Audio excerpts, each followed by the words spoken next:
आज जो मैं डिस्कस करने वाला हूँ वो डिस्कशंस बहुत ज़्यादा ज़रूरी हो जाता है मेरे लिए और आपके लिए। मैं यहाँ पे इस इंडिया में जितने भी लोग हैं, जितने भी हिंदू खासकर हैं, और वो सारे लोग जो अपने आप को हिंदुस्तानी बताते हैं, जो अपने आप को सनातनी बोल रहे हैं, उन सारे लोगों के लिए और सारे लोगों की तरफ से मेरा खुद का भी बहुत ऐसी चीज़ें हमें क्वेश्चंस करना था खुद से, उसका आंसर मुझे चाहिए था। तब जाके हमने बहुत सोच समझ कर रिसर्च करके इस रिपोर्ट को जनरेट किया है, इस रिपोर्ट को बनाने की कोशिश किया है और आपके सामने रखने की कोशिश की है। आगे बढ़ने से पहले मैं ये सारी चीज़ें बता दूं, ये जो फोटो आप नेहरू जी का देख रहे हो ये भी मैंने इंटरनेट गूगल से लिया है। गांधी जी का फोटो, सॉरी, इंदिरा गांधी का फोटो भी मैंने वहीं से लिया है। मुरारजी भाऊ का वहीं से लिया है। मनमोहन सिंह का वहीं से लिया है। और नीचे जो हमारे प्राइम मिनिस्टर थे इनका भी जो भी पिक्चर्स आप देख रहे हो वो सारा गूगल से लिया गया है। ये सारे कुछ पब्लिक डोमेन्स में पड़े हुए हैं, इसलिए हमारे पर ऐसा कोई क्वेश्चन ना करें। और जिस तरह का हमने लिखा है कांग्रेस ने हमारे एजुकेशन सिस्टम को 60 साल तक बर्बाद करता रहा है, ये भी आपको चीज़ें वहाँ पे पूरा गूगल्स पे लिखा मिला गया। इसलिए हमें हमारे ऊपर कोई क्वेश्चन ना कर सकते हैं। और ऐसा मैंने कुछ नहीं किया है जहाँ पे कोई अलग तरीके से किसी का सेंटिमेंट्स बिगड़ रहा हो या फिर किसी को दुख हो। But as a student, but as a Indians, और जब हमें फ्रीडम मिला उसके बाद तो मैं ये जरूर कह सकता हूँ कि हमारे साथ ऐसा क्यों हुआ और ऐसा अगर किया तो किसने किया। अगर ऐसा हुआ है तो क्या अनायास था या फिर पूरा सोची समझी साजिश के तहत इस तरीके से किया गया। और ये चीज आज हम डिस्कस करने वाले हैं। इसमें यह है, जैसे हमने लिखा है, कांग्रेस ने हमारे एजुकेशन सिस्टम को 60 साल, 60 ईयर, 60 साल तक बर्बाद करता रहा और हमारे देश में इस्लामीकरण होता रहा। अब कैसे? अगर हम ये बात करें, अब जरा सोच के देखो, जब आज़ादी मिली तो किस वजह से मिली। जब आज़ादी मिली हमें दो तरह से दो बातें हुई थी कि पाकिस्तान को अलग कर दो और एक इंडिया रहेगा। पाकिस्तान मुस्लिम देश कंट्री बनेगी, फिर इंडिया, जब तुम मुस्लिम देश कंट्री बन रहे हो तो मुझे इंडियंस को फिर सेकुलर कंट्री बनाने का क्या जरूरत था भाई। जब तुम मुस्लिम कंट्री बनने को तैयार हो तो दो ही चीज थी इस देश में, दो ही बहुत बड़ी कंट्री थी जिसको मुस्लिम और हिंदू, यही दो बड़ी पॉपुलेशन था यहाँ पे। तो एक मुस्लिम कंट्री अगर बन रहा है तो दूसरा हिंदू कंट्री बनना चाहिए था ना। सेकुलर कंट्री बनने का कोई मतलब नहीं बनता। अगर ये मतलब बनता है तो इसका मतलब है जो यहां पे बना, जो यहां पे रहा, वो लोग कुछ सही नहीं थे। वो लोगों के मन में बहुत सारी पाप भरा हुआ था और वो लोग शायद सही तरीके का नहीं था। वो लोग हमारे लिए शायद नहीं था। मैं ऐसा क्यों कह रहा हूं ये भी जानना बहुत जरूरी। अब रही बात, जब देश हमारा आजाद हुआ, दो देश कर दो कंट्री बन गए, राइट। एक पाकिस्तान बन गया 14 अगस्त को बना, और उसके बाद 15 अगस्त को हमें हमारी जिसको स्वतंत्रता बोलते हैं, पता नहीं, ये मैं बोलना यूज करना नहीं चाहता लेकिन फिर भी करना पड़ेगा क्योंकि यही चीज़ हमें सिखाया गया, पढ़ाया गया। तो चलो मैं मान लेता हूँ 15 अगस्त को हम स्वतंत्र हो गए। जब हो गए तो पहली चीजें सामने आती है, हमारे यहां का प्रेसिडेंट कौन बने, प्राइम मिनिस्टर कौन बनेगा।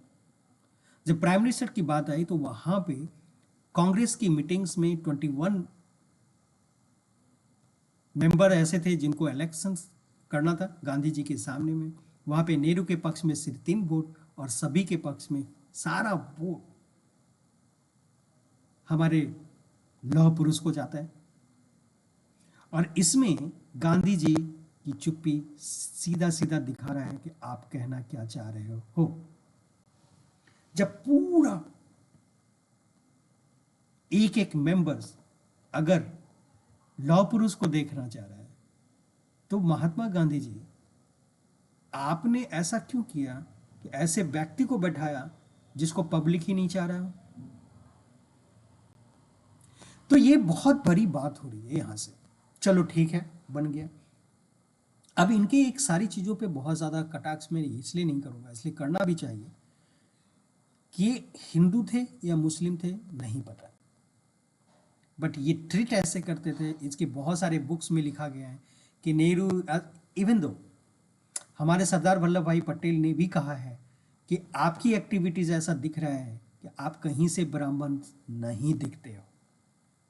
ये सरदार वल्लभ भाई पटेल ने जवाहरलाल नेहरू के मुंह पे बोला है।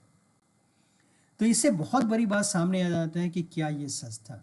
दूसरा बहुत बड़ी बात ये बन जाता है, जब आप प्राइम मिनिस्टर बन गए, देश आजाद हो गया, मुस्लिम कंट्री बन चुका है, तो आपको अब जितने भी मेंबर्स यहाँ पे थे उसमें से कम एजुकेशन मिनिस्टर को तो पढ़ा लिखा बनाना था। अब आते हैं, हमारा फर्स्ट एजुकेशन मिनिस्टर कौन थे? अब अब्दुल कलाम आज़ाद। अब्दुल कलाम आज़ाद के हिस्ट्री अगर देखोगे तो ये फर्स्ट एजुकेशन मिनिस्टर, और वो भी बिना पढ़ा लिखा, और वो भी इस कंट्री का नहीं। इसका जन्म बहुत, आप यहाँ पे पढ़ देखो ना, Azad was born on 11 November 1888 in Mecca and then part of the Ottoman Empire, now as a part of the Saudi Arabia। ये मक्का में पैदा हुआ व्यक्ति है, और he is a real name the Abul Kalam Ghulam Mohiuddin, but he is eventually become the known as the Maulana Abul Kalam Azad. कैसे हो गया बॉस? मोहुद्दीन आज़ाद बन गए। Azad's forefathers had come to India in the heart as the father of Muslim scholar who lived in Delhi, और इसके father वहां से उठ के दिल्ली में आ गए। और बहुत इंटरेस्टिंग चीज ये है कि इनकी जो अपनी पढ़ाई ना, as is father is die, इसके जैसे ही फादर से डाई हो गए, मरे, तो उसके बाद ये फिर इंडिया को छोड़ के मक्का सेटल हो गए। और जब ये मक्का सेटल्स हो गए तो फिर इनको यहाँ से हिज फादर मोहम्मद खरीउद्दीन बिन अहमद हुसैन रोट, और जो भी इन्होंने, इनके जो फादर उन्होंने 12 किताब लिखी, 14 किताब लिखी, एनीवे कुछ भी की। बट वहाँ से अगर इनकी, अगर एजुकेशन इन्फ्लुएंसर्स की बात करूँ, इन्फ्लुएंस आज़ाद साहब की, तो ये कोई स्कूल नहीं गया है भाई, ये घर में ही बैठ के पढ़े। और कोई भी व्यक्ति अगर घर में बैठ के पढ़ेगा तो पता नहीं वो क्या पढ़ेगा। अच्छा, जिसका पूरा सोच, दिलो दिमाग वही रहा होगा ना, जब ये मक्का का व्यक्ति है, तो उस वक्त आपको पता ही होगा गजनवी कहाँ से आते थे, अकबर कहाँ से आया, बाबर कहाँ से आया, खिलजी कहाँ से आया, सब इसी एरिया से उठ के आया है, ये अरबिक। और अगर इसकी बात करूँ तो Azad was homes schools and teachers hired by the his families following the influence of Arabic as first language is Azad. ये मास्टर सेवरल अदर्स लैंग्वेज, ये बहुत सारे लैंग्वेज जानते थे और जानेंगे भी, क्योंकि ये सेटल्स दिल्ली में नहीं, ये बंगाल में रहा है तो बंगाली जरूर जानेगा, हिंदुस्तानी तो जानेगा, पर्शियन तो होगा ही क्योंकि उसी एरिया से है, पर थोड़ा सा पैसे वाले आदमी तो इंग्लिश जानता ही होगा। ये बहुत सिंपल सी बात है। He was also train in मधाबाज, मधाब एंड मलिकी, सेफी, हनबली, फिग एंड बहुत सारे इसके जो भी हो, समथिंग लाइक दैट। और एक्चुअली ये, इससे ये कहा जाए तो सिंपल भाषा में आपको ये कहूँ कि ये कहीं से भी पढ़ा लिखा स्टूडेंट नहीं था, और ये बहुत अच्छा नहीं था। ये पूरे तरीके से मुस्लिम, इस मुस्लिम का जो एक अलग narrative kind of the person थे ये, और इसी तरीके से इन्होंने एक बहुत बड़ा, जब ये एजुकेशन मिनिस्टर बन गया, तो एजुकेशन मिनिस्टर्स बनने के बाद एक चीज और है, और मिनिस्टर बनने के बाद मैं और चीजें बताना चाह रहा हूँ कि मिनिस्टर बनने के बाद, चलो,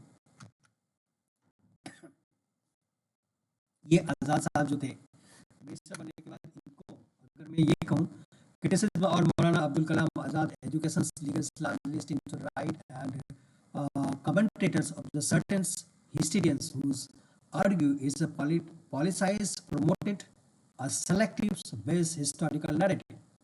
अगर इसकी हिस्टोरिकल नैरेटिव की बात करूं तो यहाँ पे white voicing of the history. White washing history क्या होता है कि आपकी जो एजुकेशन सिस्टम है ना, जो फर्स्ट एजुकेशन मिनिस्टर ये रहे हुए थे 1947 to 1958, systematically consult the brutalities of the Islamic invasions of rules such as temple destroyed and forced conversions।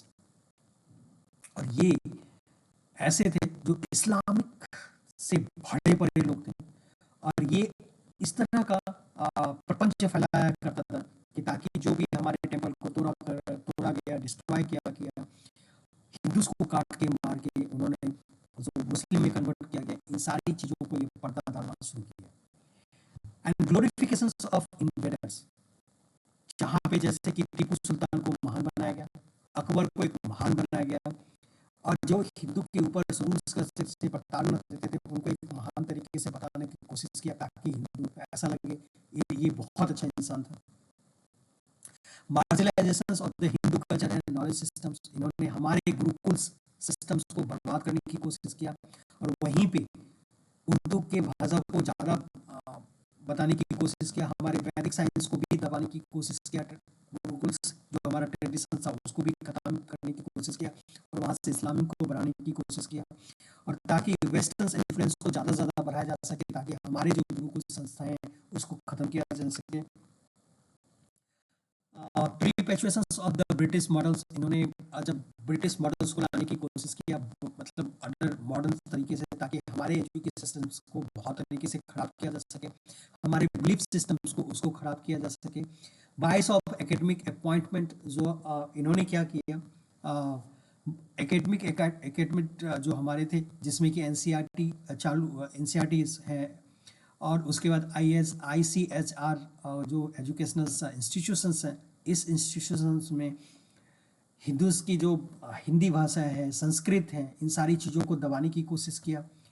Anti Hindu agenda को इसको इन्हें बढ़ाने की कोशिश किया, और इसमें इस तरह से टेक्स्ट बुक में इन्होंने इनक्लब किया, इन्वोक किया ऐसे ऐसे सब्जेक्ट्स को, ऐसे ऐसे स्टोरीज को, ताकि वो स्टोरीज हिंदू के अगेंस्ट में हो, और मोहम्मदन के महिमा मंडन बहुत कराया गया। Neglect of primary education implementation, इसने क्या किया कि जो हमारा प्राइमरी एजुकेशन सिस्टम्स होना चाहिए उसको कभी भी इसने फोर्स नहीं किया, और बड़े बड़े यूनिवर्सिटी बनाने की कोशिश किया ताकि जो भी बड़े बड़े पैसे वाले लोग हैं वही वहाँ पे पढ़ाई कर सके। एक प्राइमरी लेवल्स पे करने की कोशिश नहीं किया ताकि बहुत ज़्यादा एजुकेशन सिस्टम को ख़राब किया जा सके। और इसी में अब्दुल कलाम आज़ाद ने एक अपना मुस्लिम सक्सेसर बनाया था, जिस मुस्लिम सक्सेसर में 4 ऐसे लोगों को उसने बनाया, वो भी कट्टर मुस्लिम्स, कट्टर ऐसी चीज़ों जो हिंदूज के एकदम अगेंस्ट हो, जैसे लग रहा हो ये लोग हिंदुओं की खून पीने वाले लोग होते, जैसे हुमायूं कबीर, नाम भी सुनो, ये 1958 से 1963 तक रहा है। एंड मोहम्मद अली करीम चगला, ये 1963 से 1966 तक रहा। फ़रुखुद्दीन अली अहमद 1966 से 1967 तक रहा। एंड सैयदी नूरुल हसन 1971 से 1977 तक ये रहा है। अब जरा सोच के देखो, मौलाना अब्दुल कलाम आज़ाद जो पढ़ा लिखा इंसान नहीं है, 10 साल तक 11 साल तक ये रहा, उसके बाद इसने अपने सक्सेसर को बैठाया। इसने 1958 में ये जो 1947 से लेकर 1958 तक अब्दुल कलाम आज़ाद हमारे शिक्षा मंत्री बने रहे, और उन्होंने उल्टी सीधी चीज़ें काम करता रहा। उसके बाद भी इससे उसका दिल ना भरा, तो इसने अपने 4 सक्सेसर्स को बना के रखा, जिसमें कि 1958 से लेकर 1977 तक ये उल्टी सीधी चीज़ें काम करता रहा, हमारे अगेंस्ट काम करता रहा। आपको बहुत अजीब सा लगेगा। अब इसके बारे में देखते हैं, वाइट वॉशिंग इस्लामिक इन्वेशंस इसने क्या किया। मौलाना आज़ाद सर्कुलर्स जारी किया, तरीके ए फरिश्ता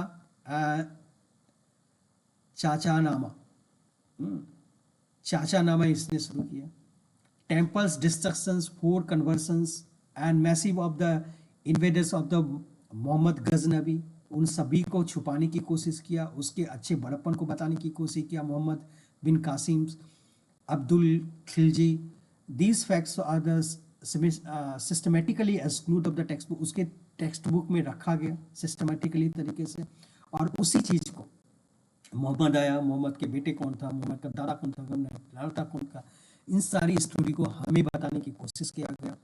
replace of the narrative of the portrait of the Muslim rulers, जो अभी इसने हिंदू के कत्ले आम किया था, उस नैरेटिव को खत्म करने की कोशिश किया गया। और एक एक चीज, जो चीज हमें नहीं पढ़ना था, जो चीज हमें पढ़ना था, उन सारी चीजों को नहीं पढ़ाया गया, वो सारे टेक्स्ट बुक में रखा गया जो नहीं रखना चाहिए था। ये सब कुछ करने की कोशिश की, और वो भी नेहरू के समय में। नेहरू ने जानबूझ के ये सारी चीजें किया। नेहरू के बाद इंदिरा गांधी आया, उसको ये सब चलते रहने दे दिया। उसके बाद जितने भी हमारे प्राइम मिनिस्टर आए, वो ये सब खुले आंखों से देख रहा है और कुछ भी नहीं कर सका।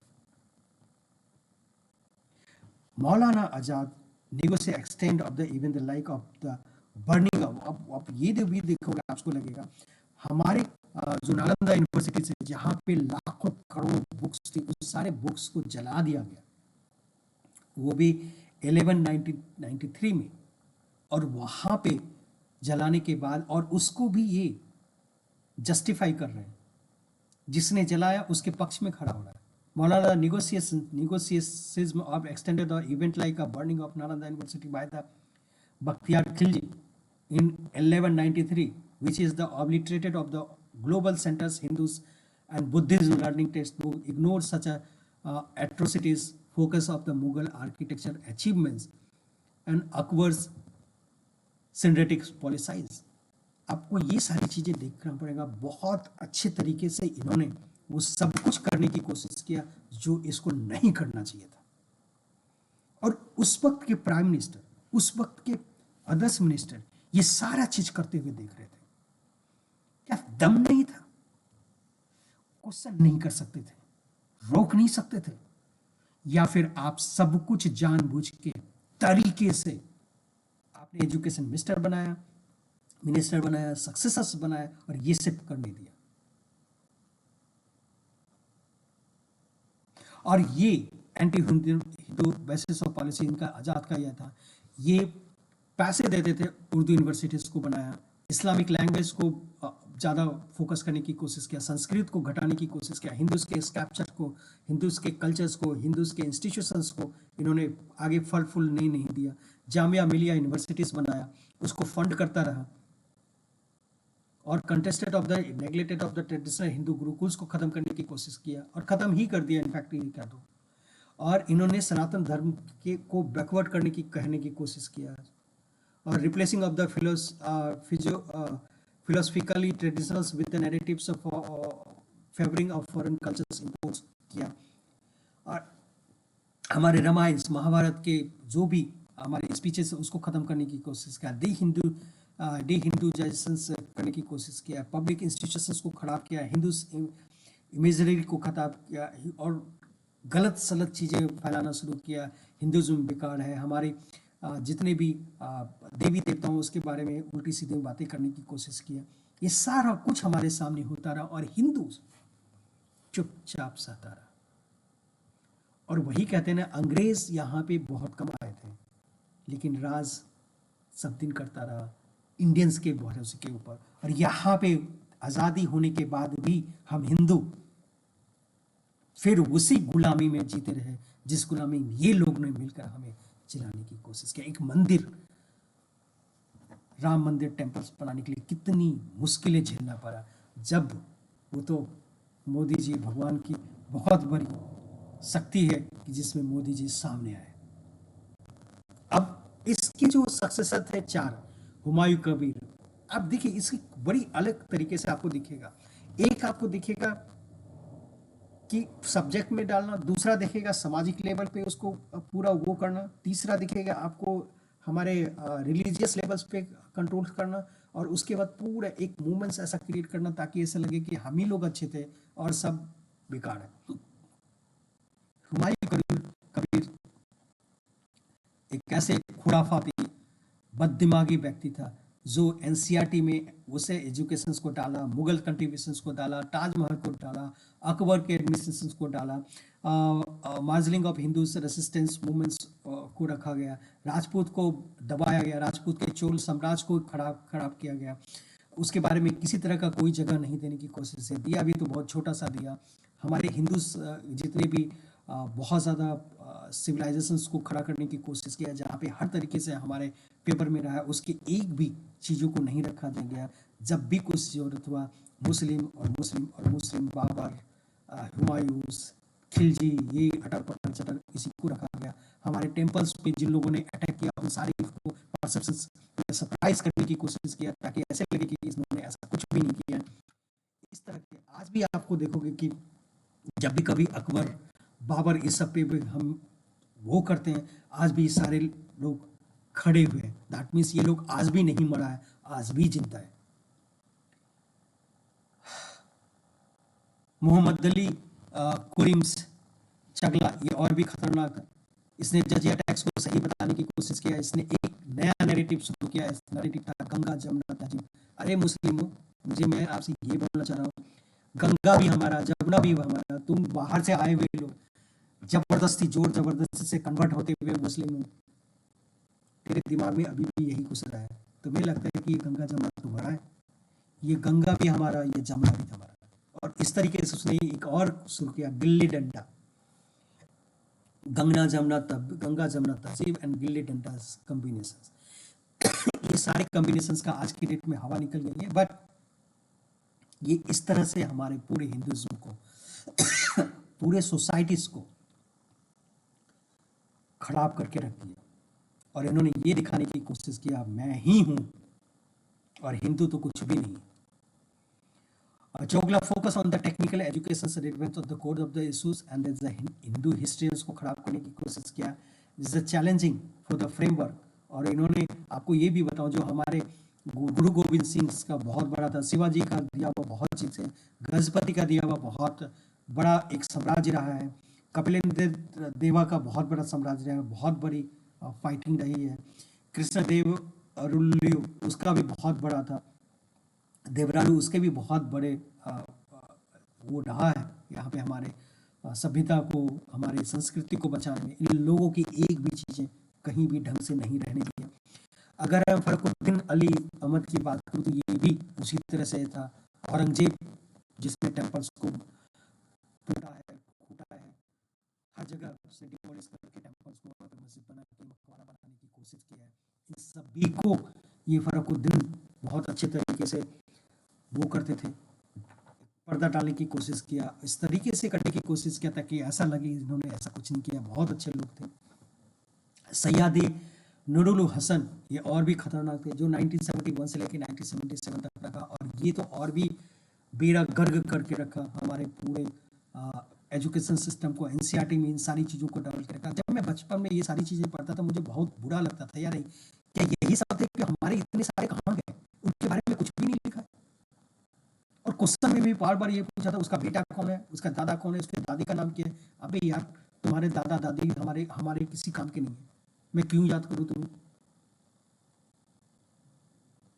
और इन सारी चीजों से तरीके से रखा। और हमें, मैं आपको बताता हूँ, 1947 में हमारी आज़ादी मिला। 1947 में हमें कभी आज़ादी नहीं मिला, बस ये मुसलमान तभी भी हमारे ऊपर अटैक कर रहे थे, हमारे सिस्टम को खराब किया, हमारे सोशल स्टेज को खराब किया, हमारे मंदिरों को खराब किया, हमारे कल्चर्स को खराब किया, हमारे गुरुकुल्स को खराब किया, हमारे लैंग्वेज को खराब किया, हमारे सोसाइटीज को खराब किया। इसने आज भी खराब कर रहा है।